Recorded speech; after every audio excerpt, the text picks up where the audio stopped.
I want to tell you one story. And the story came from the early 1950s. A woman named Wanda Ruth Lunsford. She was a scientist in New York City, and she published one paper, which turned out to be her only paper in science. It was actually pushed out of science. What she did was she took an old rat and a young rat, she put them to sleep, and she tied their skin together. So after about a day or so, their blood supplies joined. Well, several weeks later, she looked. In that old rat, there were new neurons growing in the brain, the heart beat stronger, and the muscles were bigger. The gray hair turned brown again. She claimed she reversed aging. People call her Dracula, Frankenstein, all kinds of crazy names. Well, earlier this year, 3 separate laboratories at Harvard, Stanford, University of California, San Francisco repeated the experiment, and it worked. And what they showed is that at age 25, in you and I, our stem cells go to sleep and get turned off.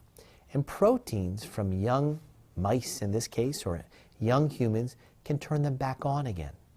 And when these stem cells get turned back on, new neurons can be grown. Repair happens much quicker in tissue. We all see, right, our child breaks his leg. He or she are back walking again in a couple weeks. You don't even know what happened. Your grandmother breaks her leg, and it hits her quality of life the rest of her life. So there are clinical trials now using proteins that were found in young individuals to try to stimulate bone repair in the elderly who have fractures.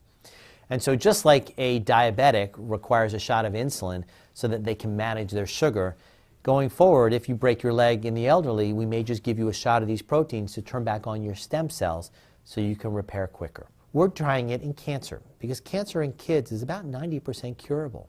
Once you turn 25, that same cancer turns incurable. So maybe if I can convince the body it's younger, I can have, or we as a science community can have a bigger impact on cancer.